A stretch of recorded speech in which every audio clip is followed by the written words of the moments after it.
Je m'interroge ce jour sur la question de la décision de privatisation des parcs nationaux par le gouvernement au Cameroun. Après les services de base, eau et lumière, le gouvernement camerounais vient de décider d'entamer la privatisation de ces parcs nationaux, comme c'est le cas en Afrique du Sud. Alors qu'il défendait le projet de loi sur la conservation des écosystèmes transfrontaliers entre le Cameroun et le Nigeria, le ministre des Forêts et de la Faune a annoncé devant la représentation nationale le 2 avril 2025 que le processus de transfert de la gestion des parcs naturels à des acteurs privés était en cours, partant du principe que ces aires protégées font face à des défis majeurs, notamment le manque d'équipements adéquats et un déficit financier. La privatisation, question, peut-elle sauver les parcs au Cameroun? Là, c'est une question la plus bonne qu'il faut se poser lorsqu'on se rend compte de comment est-ce que fonctionnent les différents parcs dans certains pays. Dans les parcs, on aménage des espaces pour le tournage des films à caractère traditionnel, des films ancestrales. La preuve, nous n'avons pas un parc à l'époque, mais les chutes des Concam ont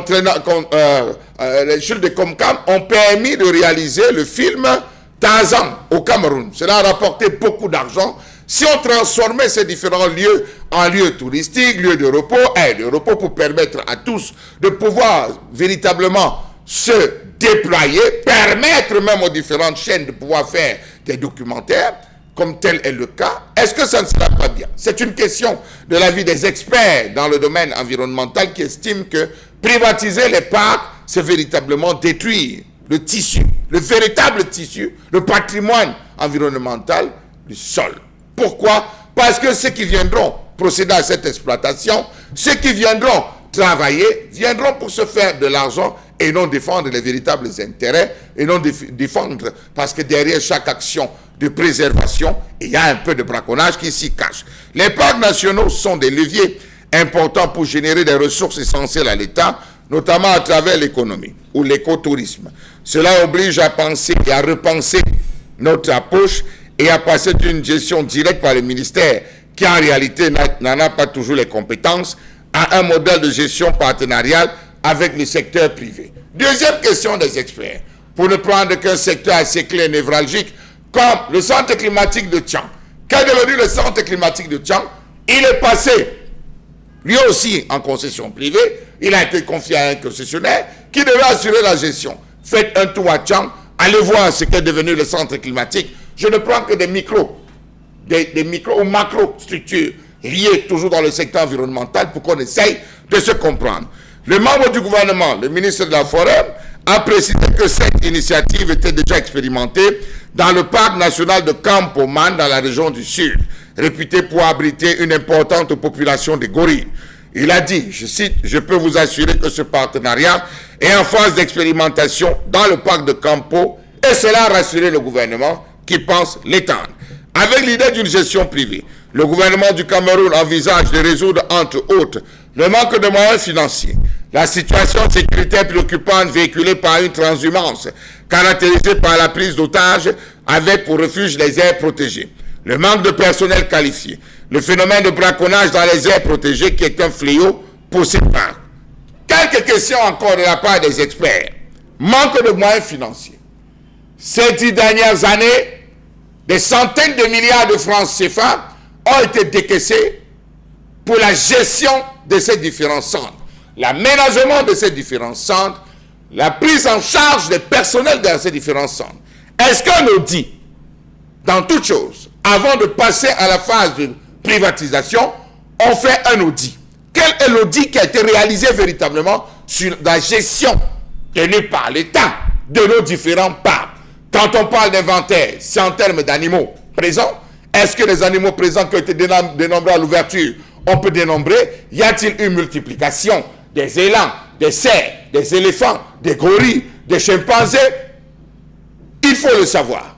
On ne peut pas se lever et privatiser sans avoir fait la cartographie, l'inventaire de tout ce qu'il y a dans un parc. Deuxième chose, la situation sécuritaire. Celui qui vient privatiser, celui qui rentre dans le principe de la privatisation, viendra-t-il avec sa sécurité? Viendra-t-il avec ses armes? viendra-t-il avec sa part de police pour pouvoir sécuriser alors que l'État détient tout? C'est quand même étonnant qu'aujourd'hui, en passant au marché Congo, on voit des militaires camerounais qui surveillent les boutiques des Chinois. Est-ce que ça peut être le cas en Chine? Passons. On a soulevé la question du braconnage, le manque de personnel qualifié. Lorsque vous faites un tour en Afrique du Sud, vous faites un tour en Tanzanie, vous faites un tour au Kenya, vous faites un tour au Rwanda, il y a des écoles spécialisées dans la formation de personnel de parcs, la gestion des parcs. Il y a des écoles où on sort avec de terribles diplômes. Est-ce que l'État a pensé à cela? Formation professionnelle, Minesup. Ah, j'ai oublié l'université de tourisme qu'on va créer à Bétois. C'est Protoul qu'on va créer. On s'intéresse à tout, sauf au véritable problème. Qui va former le personnel qualifié si ce n'est l'État? Ah, j'oubliais. Le concessionnaire, celui qui va venir, celui qui va rentrer dans le principe de privatisation, va recruter un personnel non camerounais. Ou viendra comme les Turcs avec son personnel, formé, recyclé, qu'il va utiliser. Entre-temps que gagne les Camerounais. Passons. Le ministre a dans la même lancée indiqué que le processus de transfert de la gestion des parcs naturels à des acteurs privés était déjà en cours. Mais question. Le parc de Mambet, qu'on a arrangé la dernière fois contre l'avis même des populations, on va privatiser. Pourquoi on fait de ça encore ça? Passons. Selon le membre du gouvernement, cette décision résulte d'une volonté d'améliorer les infrastructures et d'assurer une meilleure sécurité pour les visiteurs. Comment comprendre cette déclaration qui frise avec le mépris du gouvernement camerounais?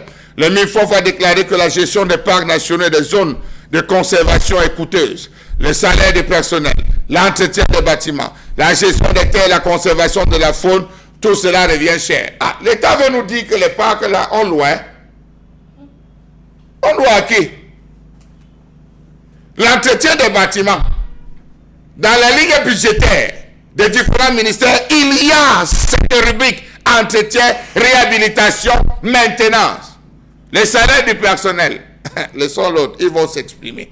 Les gouvernements ont habituellement pris en charge les frais, mais lorsque les réserves financières diminuent, les zones protégées doivent souvent en payer le lourd tribut. Qu'est-ce qui a été fait dans le cas du Cameroun?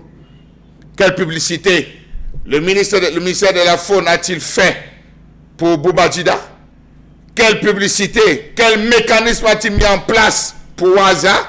Quel mécanisme a été mis en place pour Campo? Trop de facilité dans ce pays. On ne devient pas une destination écotouristique du jour au lendemain. Il faut construire des routes d'accès, aménager les pistes, former le personnel d'accueil. Dans le contexte camerounais, apparemment, ce qui avait été mis en place servait à toute autre chose qu'à respecter cela.